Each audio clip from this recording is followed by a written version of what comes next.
A lot of discourse about this game is focused on James Franklin being fired right beforehand. It's seen as a negative for Iowa. I take the opposite take. When a head coach is fired, you're just losing the executive branch. Your cabinet is now all in flux. Everyone that he has hired is in flux. His personal assistant is thinking about what her job's going to be. You've just created a massive distraction in terms of your coach's preparation. The 3 transfer receivers you just brought in, are those guys tied to this program? They've played 6 games for this program. I just think the amount when a head coach gets fired at a program like this, there is no retention plan for a lot of these coaches. You're creating like legit work they have to do this week. That's not watching film. That's not preparing for this game. And Colton Eckney and Knowles are like taking calls, probably.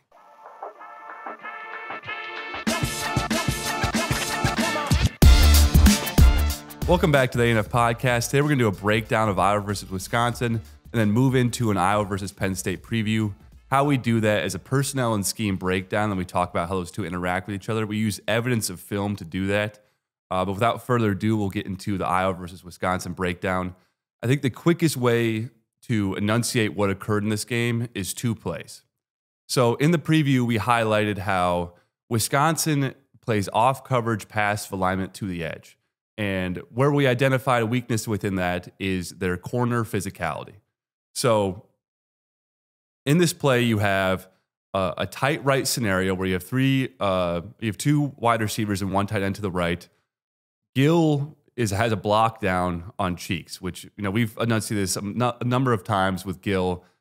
Just a tough ass player, and if you're putting a receiver where you have to block down on a DN, it's an incredible play. And you have condensed sets that are your primary calls. And so you need to have inserting receivers that can always reach that DN. Now you bring back RVZ as well, and that personnel is really starting to match that condensed set. So on this particular play, you get Weegen on a toss sweep action where it's, you're inverting where you think the ball is going to go. Anderson doesn't really seal the edge. You actually have an edge player that gets by, but because of Weegen's speed, he's able to widen fast enough. Really where this falls apart, though, is Hallman gets into, you can watch him during the play, he gets into a 3 and 4 step drop after he sees that the ball has already been pitched. So you could tell from, this is play 1 or like one of the first drives of the game, and he is staying out of contact. And how he eventually makes a play on the ball is he essentially just becomes a roadblock for Weegen to run over. And this is our smallest, scattiest edge player for Iowa, and you get trucked, drive 1. And that's, a really big issue. You flip that, and one of Wisconsin's first possessions, you have a jet sweep to Kekahuna, who is essentially their version of Weegen. He gets to the edge, and you have Shire and Hall set up a decent alley run for X. It's not great. They don't do a great job of it. Herkin, I think, one of our DNs misses the Kekahuna as he comes by. But what you set up is an alley for X to come downhill and put Kekahuna out for the night. And I think if you put those two next to each other about where these two teams are at physicality-wise and where Fickell has failed, we, in our 2024 breakdown of this game, pointed to really soft edge play by Wisconsin. And Fickell did not go out and address this issue within his team. They're not playing great pass defense either. So Wisconsin's just in an ultimate quagmire, but they're in such a rough spot. They're just doing nothing well. I think that's your main takeaway, and almost like you don't want to spend too much time on their performance because this is a program that is legitimately the worst in the Big Ten right now. I think you look at how Purdue played Minnesota, how UCLA is bouncing back, and how Northwestern went to Penn State. Like, you can argue that Wisconsin's the worst program in the Big Ten, Wisconsin. And I think it breaks out perfectly how you mentioned too, the physicality on both sides of the team. And that's just real energy and fake energy.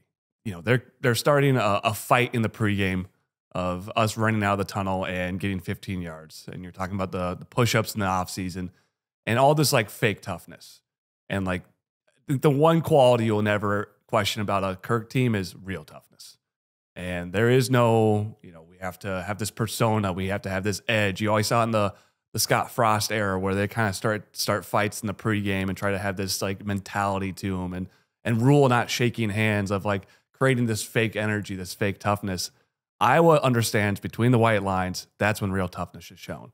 And even going back to the Indiana game where there was a fight in the, sideline, that's something you would never see from Iowa. Iowa understands there's licensed war on the field, and that's where we're going to prove out who we are. And that's what this game was. And I think that just highlights these two programs. But to move into... I got one more for... Yeah. So this exact same scenario plays out. It's like one of the last touchdowns of the game for Williams. So Xavier Williams had an incredible game.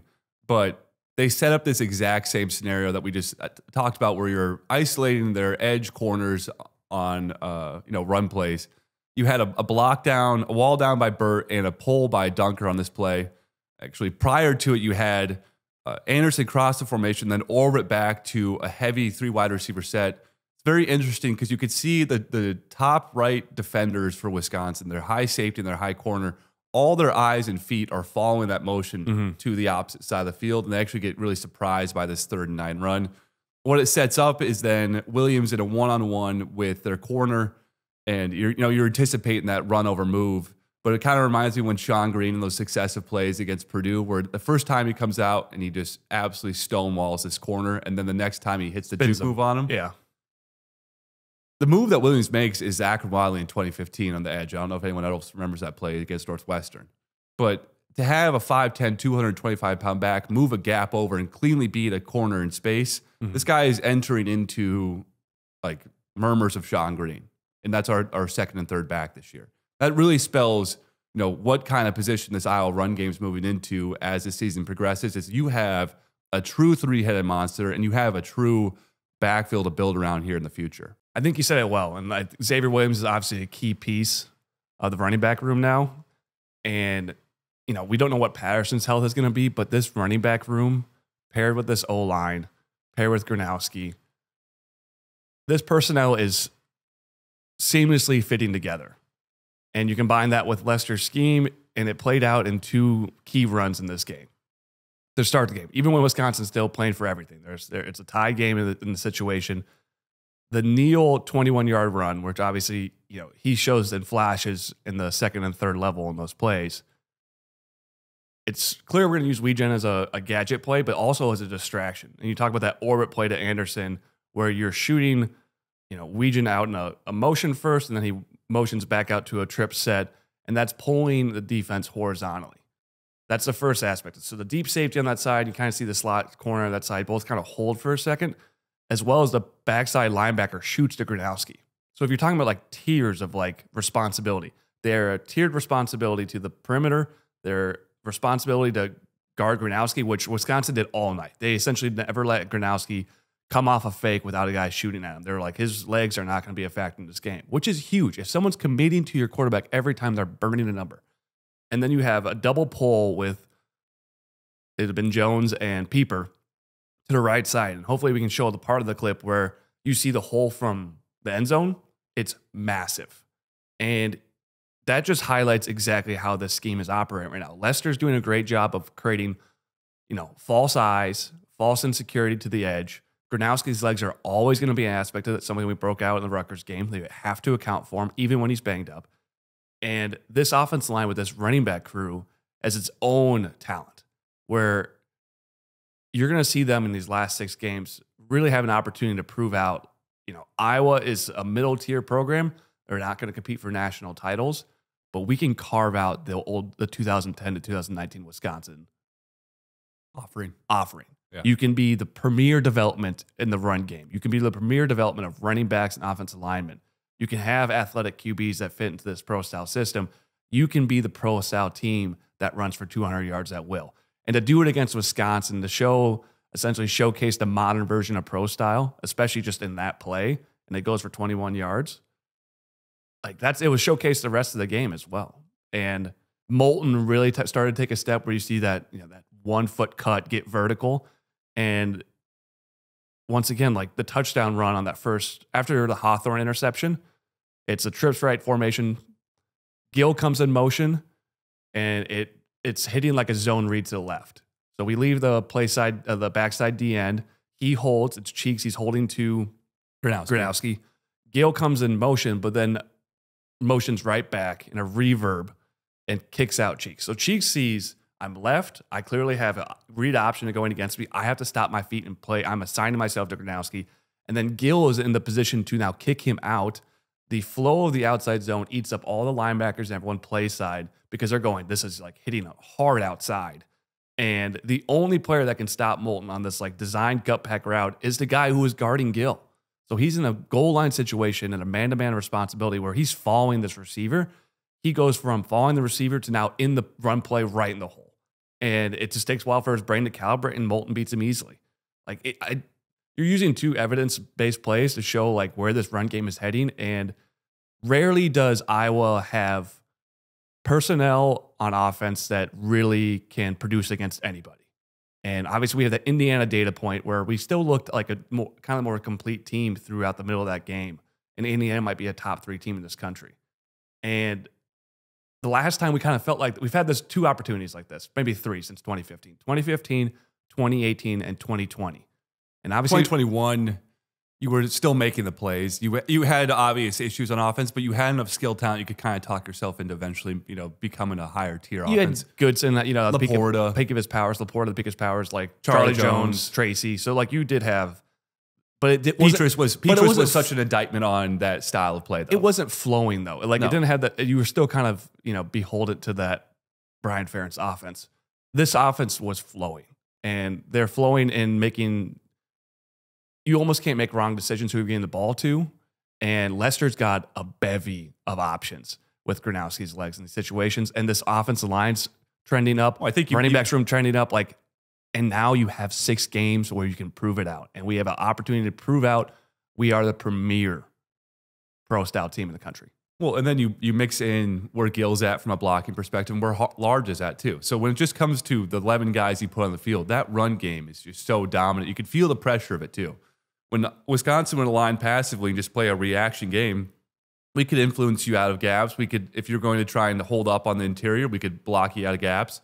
And I think a perfect example of this is the Williams, his first touchdown in the game, where we talked about the utilization of tight end inserts against Wisconsin because you don't have edge pressure. So how do you use your tight ends to add blockers to the run? How we did in this particular case is we motioned post snap, you brought Large in to trap the place ID tackle. Gronowski holds again. We keep on talking about how Gronowski is holding these edge defenders.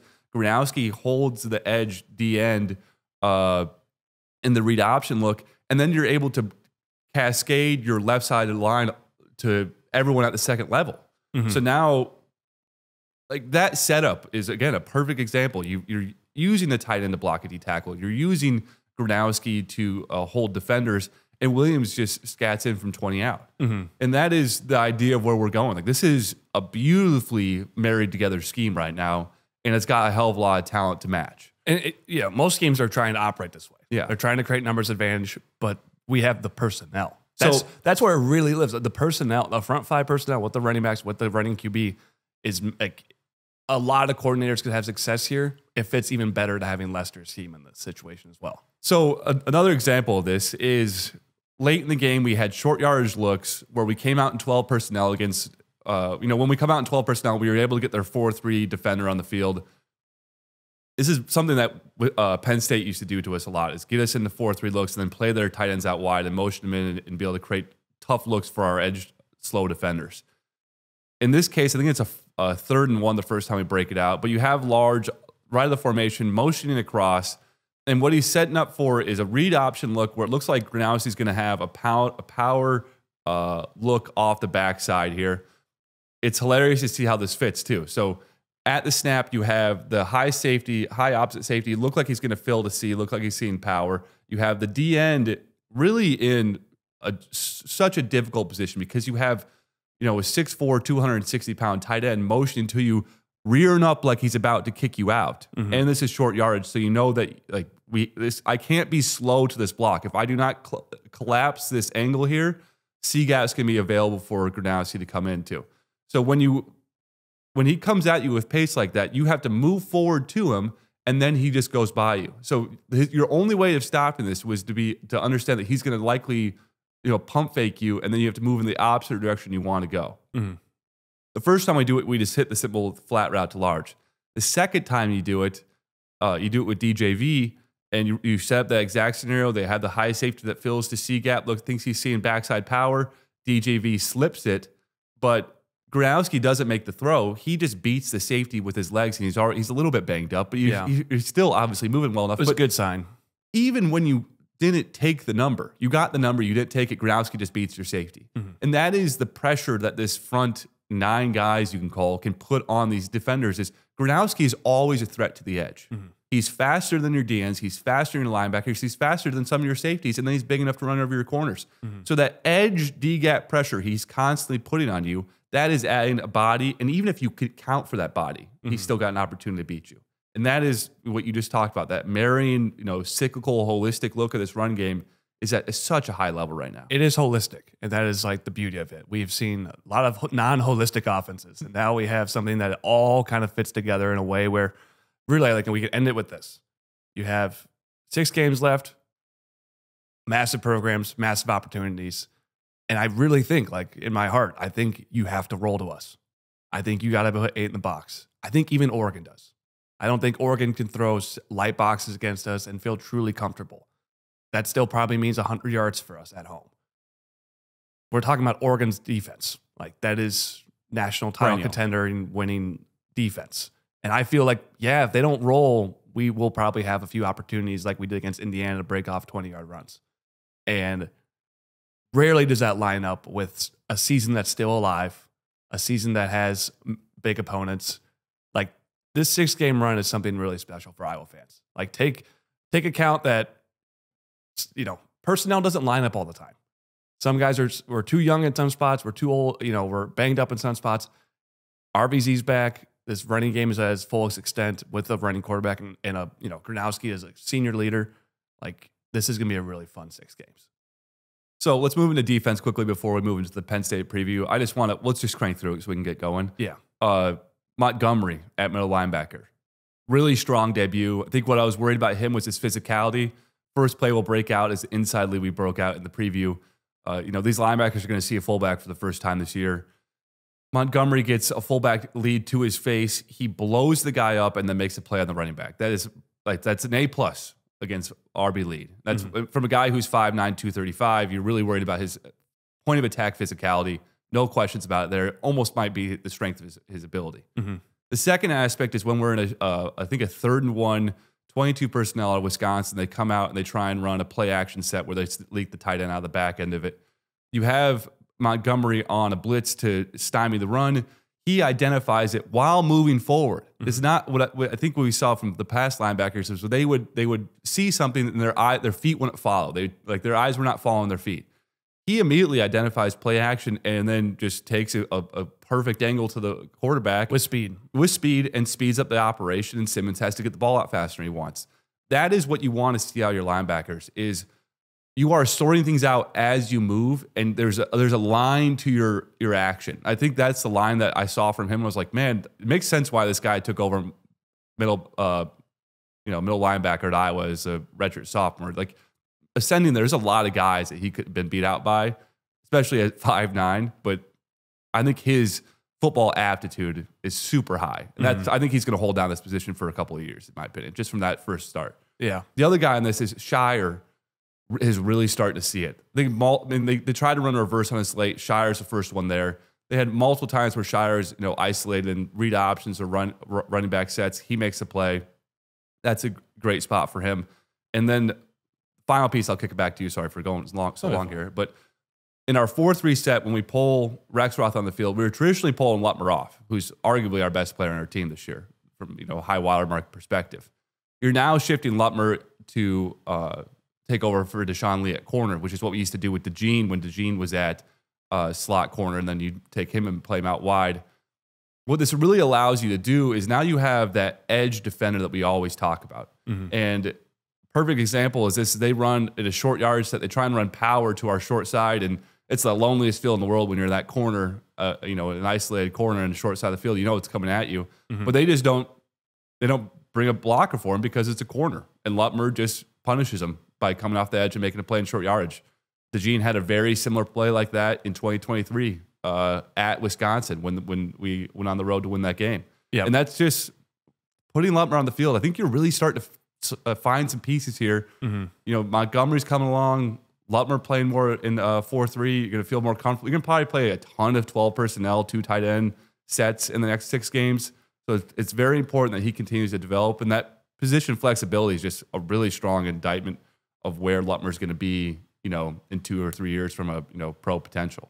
Yeah, I think you summed up the defense perfectly. Montgomery and Lutmer were the 2 big, you know, points of contact that you want to talk about. Obviously, we had 2 picks from our defensive line. That's not repeatable.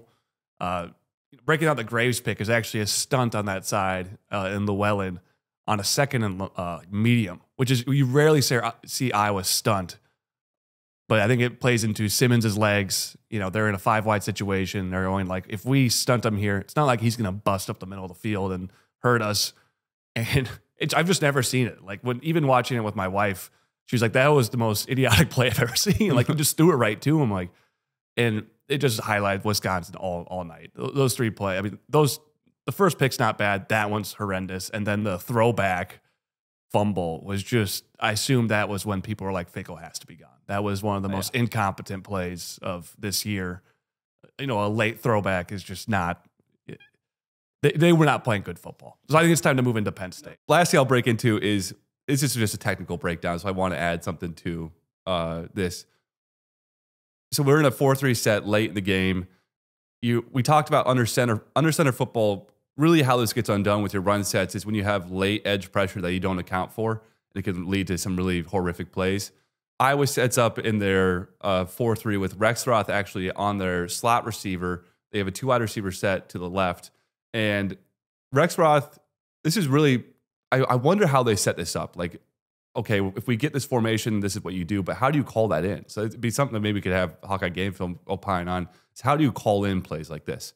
So Rexroth has to hold his water for 2 cadence breaks because the QB's trying to discover if we're going to have any edge aggression, if I need to make an audible. I think he actually checks to the lead because you have such an unprotected edge. But you have Rexroth survive 2 cadences, and then right before he hikes it, he's moving towards the line off the edge, and he gets a 2-yard loss. And that's really just a strong, you know, that's late in the game. But we clearly had that baked in. But when you're playing an under center team like this, and you know they're in 2nd and 10, they really want to stay on 3rd and long. Baking in a counter like that, just such a strong idea. And it just exemplifies where Phil's at when he gets a team in a box like that. Like when you're playing a Brian Ferentz, I used to happen to Brian Ferentz all the time. Man, you're going to get really jumpy at a run. You're going to want to try and audible to runs in 2nd and 10. Let's give you a pretty picture, and then we'll take it away. Yeah. And just the ability to be, I mean, you're a 5th-year senior. You know, he's probably coached up pretty well to be on his back foot there, not to be showing anything pre-snap about leaning or being like on his toes. So that's just kind of the process of developing these guys for a long time. Yeah. So moving into the Penn State preview. The ANF Podcast is sponsored by Eye Surgeons Associates, proudly serving Eastern Iowa and Western Illinois for all your eye care needs for over 40 years. Next time you're looking for an all-inclusive beach vacation, consider Via Puesta del Sol or Via Puerto Escondido, both of which overlook the Pacific Ocean in Ocotal, Costa Rica, providing an exceptional all-inclusive experience for your family and friends. Visit their website, linked down below, for more information or to reserve your trip today. Preseason, I could have never guessed that this would be the scenario that we're moving into. You know, they were a lot of people had him as preseason number 1. You know, even 3 weeks ago, you had them with a lead against Oregon at home, ranked 3rd in the country. Went to overtime, had some 4th down opportunities where they legitimately win that game. They're ranked in the top 2 the rest of the year. Title contention still a thing, and yeah, continue. Now shifting into where we're at now, I think what we saw from just breaking down the last 3 games and watching the last 3 games back is you've really seen the care lead this team. You know, you saw the physicality from the secondary was at a much higher level in Oregon. You saw the level of aggression from their front 4 was much higher. And that's really, you know, been devoid, especially against UCLA. I mean, giving up 270 yards of rushing against a UCLA team that was 0-4 at the time. A lot of scrambling, but still, you're giving up big runs. There were still aspects of it just like, man, they're just not playing that hard. From a schematic standpoint, this is a very unique setup. So this is Jim Knowles from Ohio State last year. Really what this requires is you need the dog of your team to be this free safety. So last year he had Caleb Downs at free safety. This year he's got Wheatley. It's such a unique setup because it's a 4-2-5, but instead of having a slot corner played at 3 yards, You essentially take that guy and you move him to the middle of the field and high. And what this allows you to do is when teams are in their 12 personnel sets, he is technically now your middle linebacker. And he is your extra player to everywhere on the field, which means he's got to have speed and he's got to have tackling ability because now he's your number everywhere you go. Think of him as a Neil from Iowa State. Yeah. Broke it down in a very similar way. Yeah, Iowa State is almost an identical scenario, just besides it's a 3 front rather than a 4 front. But the back end operates almost identically. Yeah. So another interesting aspect is they play these linebackers in their base set. You'll see them base out occasionally, and the linebackers will actually move outside of their DNs and play as the C-gap defender. So what that's telling me is that their D tackles and DNs have A and B gap responsibility. That is their chief responsibility, and they're trying to spill everything, and that's really setting up a spill for Wheatley to go from flat to flat. Yeah. On the back end, from a pass perspective, we've talked about this a lot, but when you have that 5 high look, it allows you can almost think about this as a wheel of rolling DBs. And if you want, you can roll them in various directions to keep 4 high. You can keep your corners down and squat and run 3 high. You can buzz 2 of the safeties down and run them over the middle of the field. And what makes it so difficult is pre-snap identification from the quarterback is incredibly difficult to know who's going to be coming down into the intermediate zones and who's going to be staying deep. I think the last piece of this is they really like to get one of their safeties to like 20 yards. And what that does when you can get a guy that deep is he cannot be wrong anywhere he goes. Yeah. And you are not going to give up a touchdown without giving up a broken tackle. And that is, I think, the do no harm aspect of this defense that Penn State's missed in the past. And why I think Franklin moved away from this is it's very antithetical to what we saw from Franklin over the past 12 years. Yeah, I think that's a great breakdown of the scheme. So I would push back on one comment you had. Wheatley's got to be the dog. I disagree. I think in a Knowles system and why he had such success at Ohio State was the defensive line was the dogs. And you think about you're running an umbrella. You're 5 high in some cases, 4 high generally. And you're inside gapping your defensive line. So they are the true run stoppers. They're trying to, if those guys are not physical, we're all at depth and we don't have the ability to get quickly to, 2 yards off the ball. Even our linebackers are 5 yards off the ball in some cases. And we're not blitzing often either. So I think that's where this doesn't match up and why you're like, well, Knowles was the best defensive coordinator in the country for like the last 10 years. Like he had the pedigree there. And why is it not working at Penn State? Penn State's, we said in the preseason, they're always a top 5 team. This is a speed personnel team. These guys, from Manny Diaz to Tom Allen to Pry to everyone under Franklin has been, these guys dip their shoulder and they gap you out. They're trying to run by you. They're not trying to run through you. And Knowles is playing a scheme that requires you to take on blocks, to be physical, and to spill, which is like a much different personnel respect. And also you don't have the personnel that you would also find on a general, Penn State field. You don't have a Parsons. You don't have Abdul Carter. You don't have the other DN that went to Miami 2 years ago was absolute freak. And Chop Robinson. And you don't have, they missed in the portal. So they went 24 to Campbell from UNC. He legitimately looks like a safety. So you're like, all right, well, let's play him fast. It's like, no, he actually has to take on blocks. We're not going to be blitzing him a lot. And he has to be a physical, like, square you up guy. And their second D tackle next to Zane Durant, they brought in Old Dominion transfer, and I think like a 3-star that they've developed. Those guys, you watch all 3 games, they consistently break down. And Sutton and Fisher, they're these bendy DNs. Like, they're big guys, but where they really excel is pass rush. And a system where you would have Manny Diaz blitzing a 6-man front or a 7-man front and trying to create all horizontally breaking through one gap rather than trying to 2 gap and play an umbrella defense. So really there is the reason why you're seeing Northwestern have massive drives against him, why you saw UCLA put up huge numbers, and why Oregon felt comfortable on offense for the majority of that game, even without putting up points, and they were kind of ball controlling the game, was that Knowles just doesn't have the 4 monsters that he did at Ohio State, where everything becomes easier when your defensive line doesn't move a yard. You look like a defensive genius when you can go 4-on-7 in the box and win every time. Yeah. And like Ohio State's personnel fit this Knowles perfectly. Penn State, this is still a speed team. DeLuca and Campbell at linebacker are like 6 feet 230. They should be bending around guys. I think if you had a traditional DND tackle group for Penn State, I think this would look a lot better. But it's still how you wouldn't want to play Parsons, and Abdul Carter. But their back end is also not matching physicality wise. You know, AJ Harris, if he does play in this game, he's not an overly physical corner, but you're now playing him in that squat edge corner that you don't really want to be able to set edges with. Mm-hmm. Well, I think it's just like when you start the season, you're expecting them to be a top 5 team. You're expecting defense to be kind of like the key piece of that. And 3 drives against Northwestern are like 3 different sequences. You know, they break out a 14-play drive to go up 7-3. They kick the ball back to Northwestern. It's like, all right, Penn State's finally going to show up here. Like the UCLA game, that's a weird West Coast game. Lamaleva played his ass off. That's not, that's an outlier.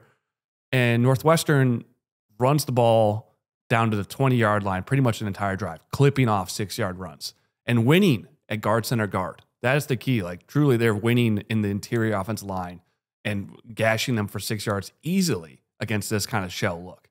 And then it's capped off by a Wildy touchdown where Penn State against Northwestern has to roll down into an 8-man box and put man pressure. Essentially how Rutgers played us throughout the majority of that game, going, we can't stop your run with our light box.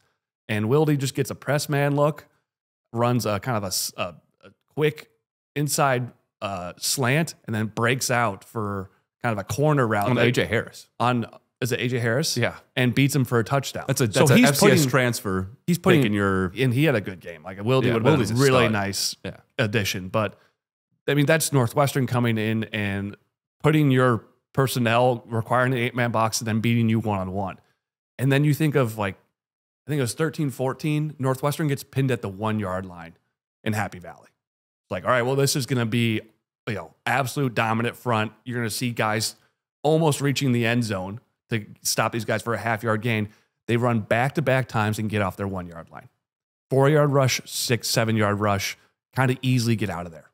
And like that was a circling play of like, if you're the AD at Penn State, you're a fan of Penn State, you're like, we just had Northwestern on the 1-yard line and they ran off their back end when we were showing a nuclear look. They're in an 8-man box. They're in a 4-3 set. Their corners are tight. And Northwestern just goes, yeah, we're actually a little better than you. Yeah, we're gonna take this. We're more physical than you. Yeah. And that is like, if you're talking about competing for national titles and letting Northwestern like make those type of drives, and then obviously like the game-winning drive they made was 10 minutes left, down by 5, and they go the length of the field and punch it in off like kind of 4 good runs down the stretch. Like Northwestern didn't upset them. They were equal to them. They had personnel that pushed Penn State's buttons on offense versus their defense and looked like the equal team to them. Penn State had a blocked punt. They recovered a muff punt from Northwestern and had kind of a broken play that set up their last touchdown to Ross. Like that was Northwestern and Penn State looked pretty similar. And that's why Franklin got fired. You can talk about like his in-game coaching, his big game coaching, but like in the end of Franklin's program, he got squared up at Northwestern at home and like lost a coin flip game. Yeah, I mean, the play we can break into is it's a 4.5 minutes to go, first and goal on the 9-yard line. And Northwestern runs a change-up play. They run an inside zone look. You're in a completely nuclear look from Penn State. You get everyone fills correctly.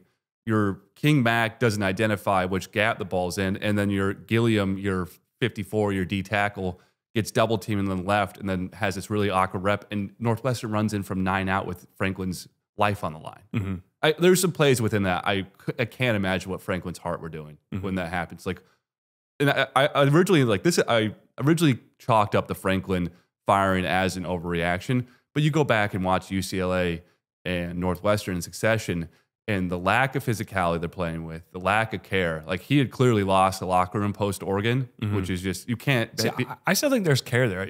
I still see efforts once in a while that, it proves that people are playing hard. I legitimately think it is personnel based. Go watch one of the QB powers against UCLA, 19 and I think it's 50 and 54. They all get walled down on, and you can tell it's one of those plays where they're getting blocked and they're like, yeah, I'm not getting over the top of this. Yeah, I don't think those guys are. I don't think they're capable of it. I don't think that's even if they're playing hard. Like these guys are getting moved. Yeah. Like, I think when you're getting moved, it's a strength thing. And I think it was a bad idea to bring Knowles in to run with this kind of speed team. Like, they are asking that front six that is really light in the ass in a lot of spots or just not that talented, that second D tackle to hold up. And Northwestern, UCLA, middle tier programs are making them look like silly for doing that. So 2 technical breakdowns before we move on. We talked about that 5 high safety look. The play in particular is an Oregon 12 personnel tight alignment. You can see how passive alignment this is for Penn State. Oregon runs a power concept to the right side of the field, and how most defenses are set up is, and especially in power, is to try and keep the middle linebacker clean for the final play. We talked about how Wheatley is the middle linebacker of this defense. He actually is the extra man that fills in. I think it really exemplifies, his personal responsibilities. Okay, we're going to try and spill everything wide. You are now the speed guy to make plays to the edge. The second piece is, again, another umbrella look from Penn State against UCLA. You have Wheatley and their slot corner bring a field side edge pressure into a read option RPO to the flat. What it set up was essentially the perfect play for a wide receiver screen. You had edge pressure, but because we talked about this back 5 being able to roll to spots and be able to make up for lost ground, their 2 high safeties roll to the blitz and then are able to flow over the top, and that corner who's now able to play in a squat aggressive corner is able to eat up 2 blocks, and you roll in the safeties to make a play for 4 yards. So I think that just really demonstrates, okay, you're freeing up corners to play squat leverage, and then you're really putting a ton on this back 3 safeties to come up and play and tackle. And when they look their best, that's what they're doing well. Mm-hmm. The final aspect is late in the UCLA game, we talked about how this, if I had to make any suggestions to Penn State, is speed this group up, let them play fast, play more man-to-man, play more single high. You had a 2-man blitz from DeLuca and Campbell against Lamaleva. And Campbell comes shooting through, and he looks like the linebacker you want him to be. He's quick to the hole, makes a diving tackle. And you think about what Iowa's going to offer from personnel perspective is Penn State's going to have an advantage out wide, most likely. Is with these corners and safeties that you're going to be a far more athletic group than Iowa. I think what you're going to have to see from Alan Knowles, and this is really going to be the question: is does Knowles get aggressive or does he stay with his base stuff? Because what we've seen a lot of these D coordinators, even when you have the obvious evidence that Iowa's going to line up in heavy personnel and run at your face, coordinators are very reluctant to get out of their base looks because that's how they've just structured their entire game plan. That's how they've structured the season. That's how they've structured their practices and teachings. Mm-hmm. I don't think that man-to-man single high is something they've repped a ton this year. I also think with what you mentioned, with the weakness that they've had on the interior D-line, when you get in those man-to-man single high looks and you're really playing the super high safety, that leaves a lot of availability for QB run, QB draw, and QB scramble. That's where we saw Nico make a ton of plays late. So it'll be interesting to see where Knowles goes. I think he stays with his zone off coverage looks, but I think Iowa's going to be able to, try and force them into aggressive looks because of the physicality that they're going to be able to present up front. Yeah, I think they're going to I came to the same conclusion. I think every time you saw Penn State blitz this year, it looks like how it should. And that was like my entire philosophy on like their scheme just not matching this personnel, is because when they do bring pressure, they bring these safeties into the box and blitz them or blitz their linebackers. DeLuca makes way more sense. Campbell makes way more sense. These DNs make more sense. And I do think if you try to think about Iowa versus this team, we're really going to attack that second D tackle. Sutton, if most of you guys probably know who that is at this point, if you're still listening. He's blocked 2 punts this year. He's a really bendy guy for his size. If you leave him unblocked, he'll come down quickly and can close out those power schemes. But if you square him up and make him play through, he was not as strong. So I just go back to, other than Zane Durant, I think he's the only guy that truly fits this scheme well. And he still had some letdown spots in big moments.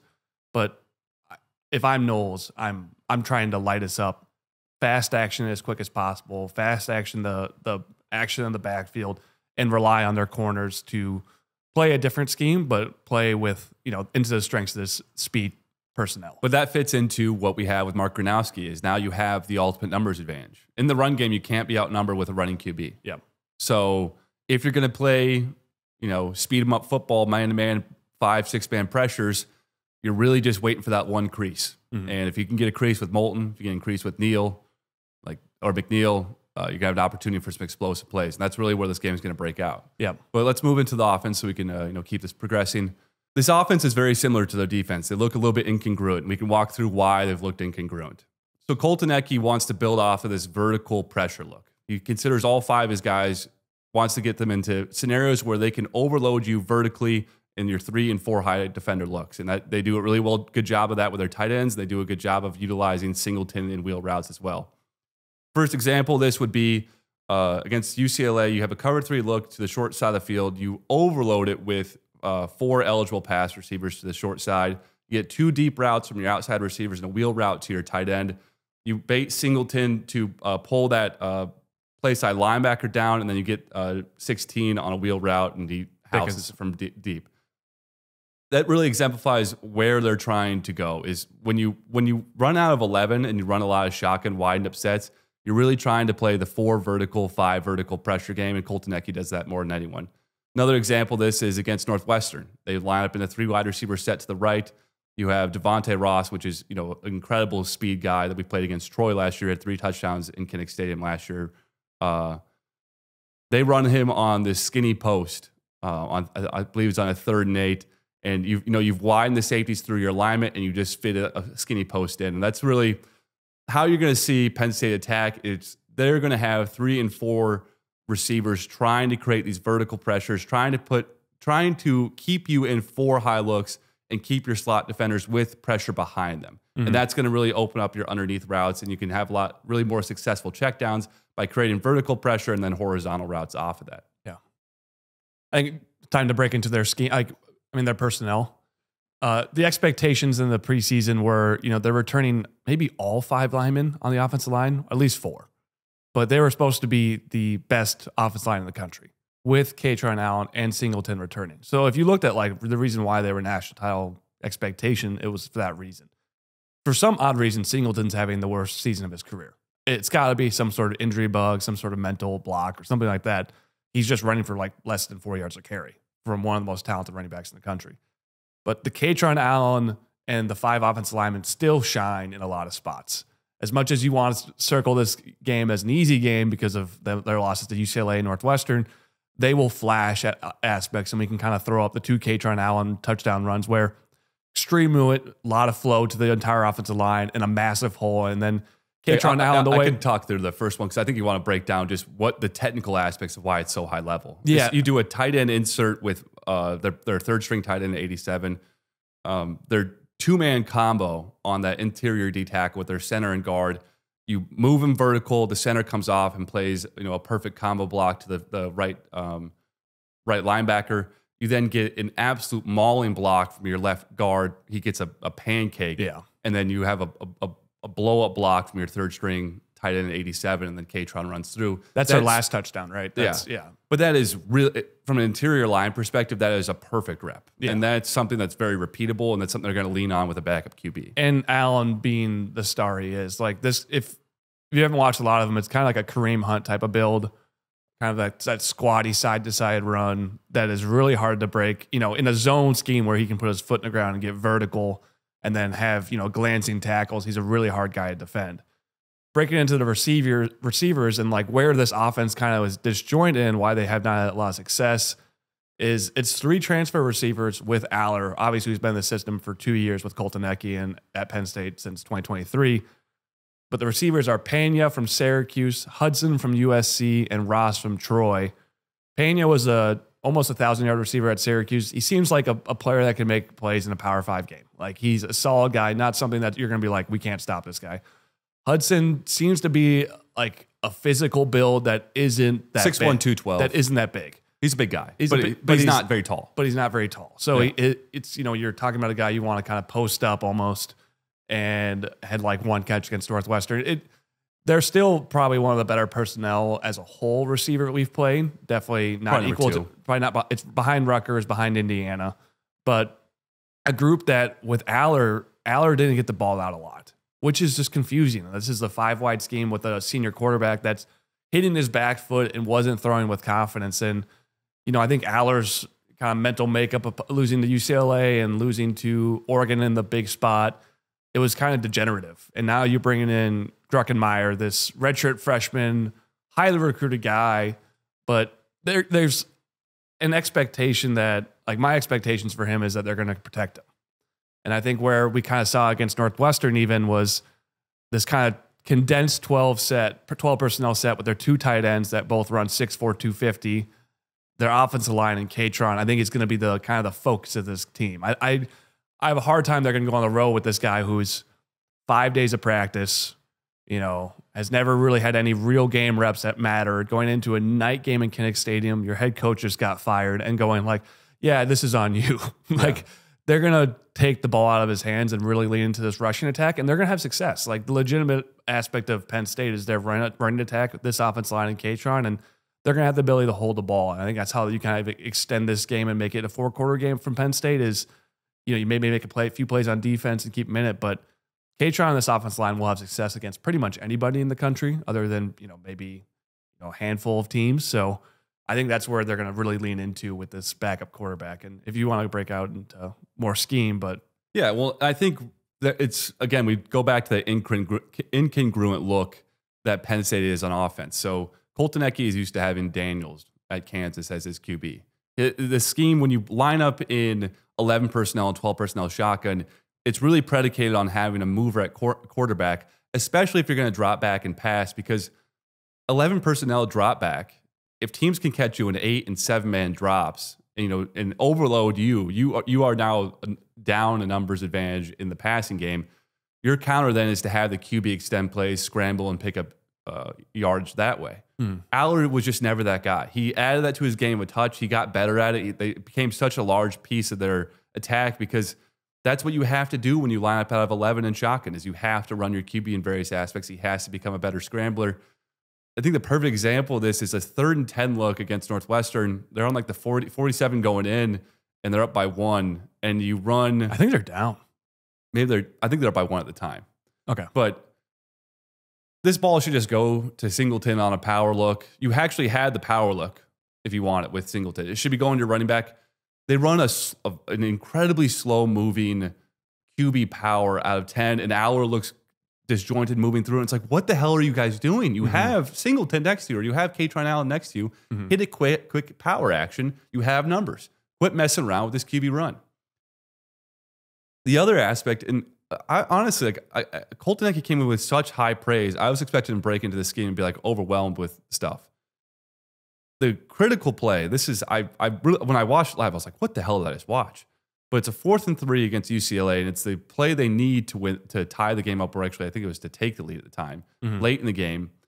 4th and 3 look where you have 2 wide receivers to left. One's a tight end in kind of a bastard tight end look. You have Singleton to your left, and you're motioning in a receiver to run a jet motion fake to. This is a 4th and 3 with the game on the line. You have 2 edge defenders lined up inside Reynolds as a tight end, clearly about to come with pace. And that it's short yardage, late game. Like, you're going to get edge pressure very fast. This is against UCLA, right? This is against UCLA. Yeah. You're going to get edge pressure very fast. You run a slow mesh, long developing Aller up the middle play. I don't think it was a true read, because the true read is you fucking hand that ball off and he gets around the edge, and you have Singleton with a lead blocker, and you have Reynolds cracking down on the 2 edge defenders. Like that, if the read was there, it's handed off. But you don't bake in a read. You just bake in a QB power fake with edge pressure and aggression. 2 undefended edge blockers. I guess you could possibly say that Reynolds could get a 2-for-1 on that wall down, but then Aller's going to have to bank it outside of him. It's just one of those things where it's like, what is the idea here? And I think they've just had a lot of those moments where they've just fallen short with play calling, and they're really trying to treat Aller like he was this athletic star playing out of shotgun all the time, and it just didn't make sense. And now moving into this new QB, he's maybe got a touch better legs, but certainly not a guy that we talked about creating pressure outside. Our DNs are going to be able to catch this guy. Our linebackers are going to be able to catch this guy. It's not going to make guys miss in the open field.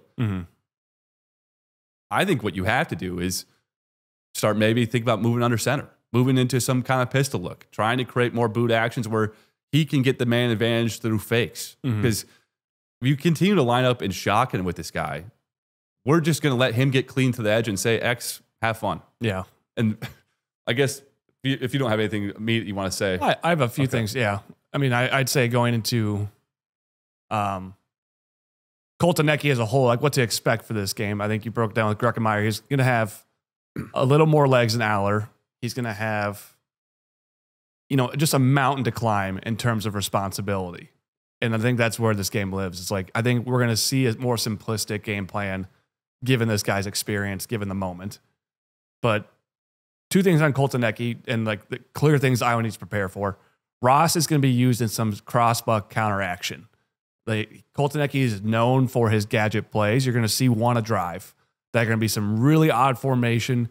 You have to instantly respect that somebody's going to try to hit deep. Like he's trying to score touchdowns on these plays. He's not trying to go for 5 yards. So responsibilities of your safeties in that position are just to find the responsibilities that can go deep in next 3 seconds. And Ross as a piece of, like, we have to identify him because he's the only guy that can go 80 yards easily. And this guy looks like he's starting. Singleton can, but Singleton just hasn't. I mean, it's been weird. Like he might be working off an injury. It's got to be some injury thing. But Ross can go. He kind of looks like a Chiefs receiver. Like, think of Worthy and think of all these burners that are playing in the NFL right now.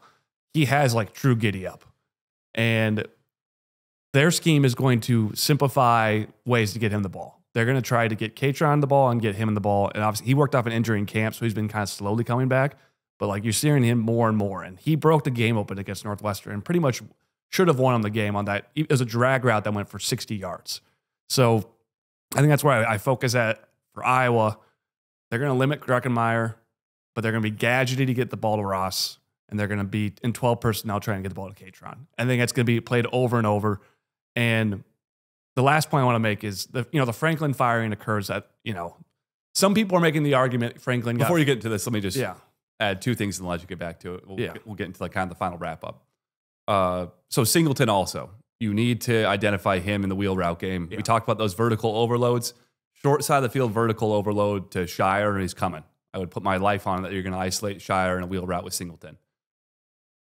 The last piece is their QB might be working off a concussion. Mm-hmm. We can break out the play that occurred, but it also kind of spells into where he's at from a read perspective. So this is their final fateful play against Northwestern. You needed a drive. Aller just tore his ACL. Gruckenmeyer comes in, and you motion to an evened up set. And what he thought he was looking at was a cover 4 off coverage to his left side. Northwestern disguised as actually a cover 1 where you're dropping DNs into the interior holes. So he immediately looks to his flat route, which even under a cover 4 look, it was a curl look he was looking. No, it's a flat and then a curl. Okay. So he looks originally to his flat route, which gets brought up, and then the D tackle drops into the curl with the other man-to-man look, and that gets taken away. He shouldn't have panicked because you just had a 2-man drop to a man-to-man look. Your eyes need to go back to the middle of the field and find Ross crossing the field. He gets, sees his first 2 looks, not be there, and then just goes default brain run. Mm-hmm. And it sets up for, I think, the biggest hit I've ever seen in college football. And if he is not concussed, he has an iron head. Mm-hmm. What I love about football is scenarios that set up like this. And this dropping D tackle who sets at 3, you can watch him on this play. He comes with absolute reckless abandon.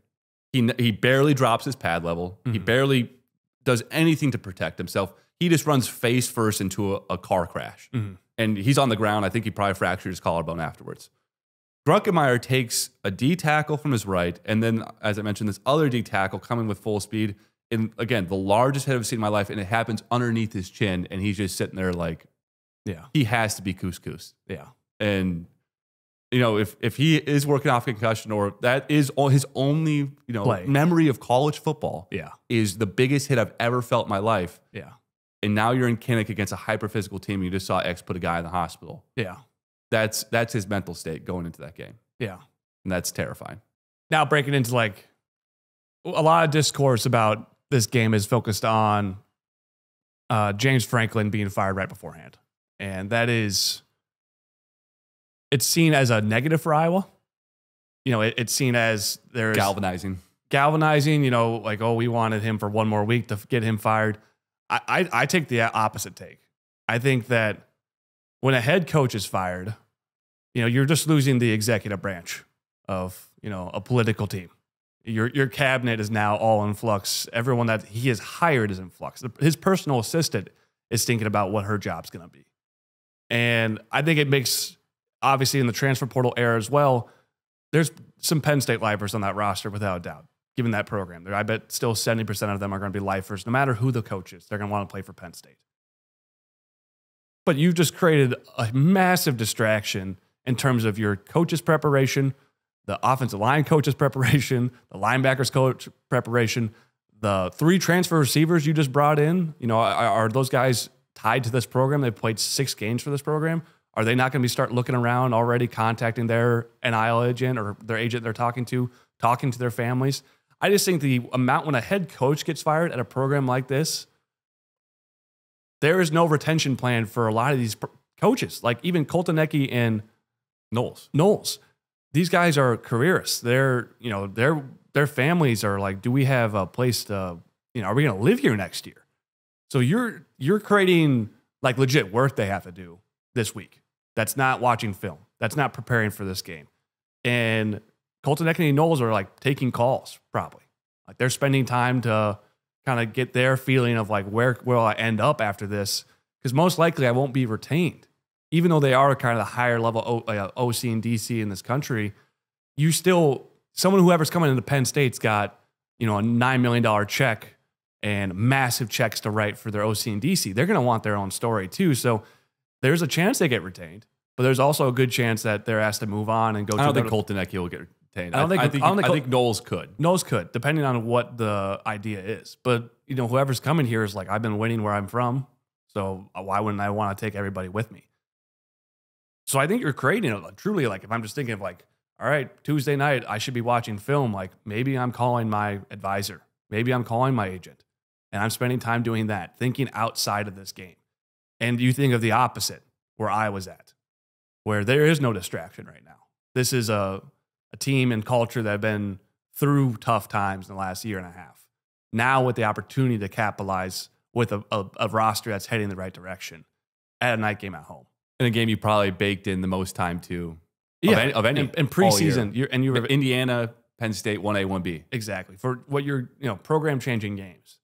I just think that the Franklin firing is not, it could be galvanizing in some aspect, but I think it just causes a lot of problems of like, this team will wilt faster than they even did with Franklin because like they're no longer a team. Like this isn't the same team that will be here next year. It's hired gun. This isn't the same, no one's going to beat. There's a chance we have 6 games left together and then we're all moving on. And you have to capitalize on that early. This team has just lost Northwestern at home. You have this environment. I want to see, obviously, you can rely on the run game, but be aggressive in other aspects as well. On special teams with some, maybe a fake or something like that, or taking your shot play that you've drawn up against this defense, maybe take it early because a 7-0 lead against a fractured program like this can go a long way. Yeah. So moving to predictions. Yeah, I'm going to go 20-13 Iowa. I think they're going to, with that backup QB and the talent disparity between him and Aller, I think he's still a good player and has the ability to stretch the field. But that moment and wrangling his nerves in the first half, we've seen really good QBs and McSorley and Clifford walk into that and not play at a high level right away. I think that is, if Penn State can survive early and maybe score a late touchdown to end the first half, that's their path to victory. But if you can jump them early and get a QB who they're going to try and protect and get him nervous, you're going to be in a great spot. Yeah, I'll go 21-14.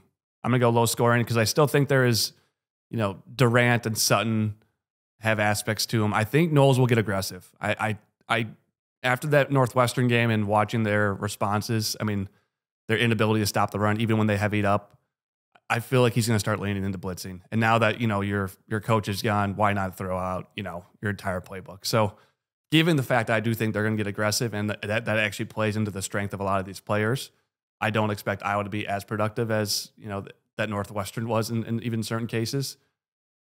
I do expect to be more productive, but not like if you're rolling 8. if you're rolling 8, and being aggressive, like our run game's gonna be kind of feast or famine at some points, in my opinion. I have a hard time they sit back in that shell and just let us run with our current personnel. And I do think it's gonna be one of those games where we feel confident the majority of the game. Yeah, but and that's weird to say against Penn State, where like I think the redshirt freshman quarterback on offense is just gonna cause enough insecurity and just like inability to move the ball in big situations on third down. And then I guess just looking at their run defense against our run offense, they do flash enough where they stopped Oregon and UCLA and Northwestern in points, but not their second D tackle and their linebacker play just doesn't really fit the system they're playing right now. Yeah, but what an opportunity. If you can pull this game out and really demonstrate another strong run performance and, continue to get Gronowski healthier and healthier, you're setting up for a home game against Minnesota where they lack, O-line talent. Their defense has had moments of weakness. You're going to probably set up for a very similar setup what you had Wisconsin, where they don't have very strong edge corners in the tackling department. You win those 2 games and you come back off a bye week to Oregon. You're likely ranked because your losses are to a fully loaded Iowa State team prior to injury on the road by 3, and potentially a 3-point loss where you had the game won until your QB got hurt against the number 1 or 2 team in the country. And you're really starting to stack up performances where your offense is starting to take a leap. That Oregon game, man, if you can get these 2 wins, you talk about the biggest game in recent memory. I don't think there's anything remotely close, and you're playing it in the first week in November. I see this stretch as the biggest. I think the opportunity here with this roster is immense. I think Iowa is desperate for an uptick in positive data points nationally, offensively. The extension of Kirk's career. There's so much to prove. And Iowa has a great opportunity to prove it. I think it's rare that we're at this point in the season in the last 10 years where I'm like, this is going to be fun. There hasn't been, when you're Deacon, against Michigan State and you barely pull that out, you're like, this is going to be a grind. Sullivan even last year had moments, but you still were just like, you're waiting on the mistake by him, and the receiver play was still not there. The passing game wasn't there. You're still super young. Like this team can make some noise. And I haven't felt that since 2020 after we beat Minnesota. I'm like, we'll make some noise down the stretch here. This is a good squad. That had no stakes. This has a lot of stakes. Everything's on the line with playing a lot of big games. So you got to cheer for Oregon to stay clean, cheer for Nebraska to stay clean, and cheer for USC to stay clean. Because those 3 games can be true resume builders down the stretch. And if those teams can stay ranked and maybe 2 or 1 losses, that's going to be really valuable to our arguments late in the season. But, man, it's going to be a fun stretch. So. All right. Go Hawks.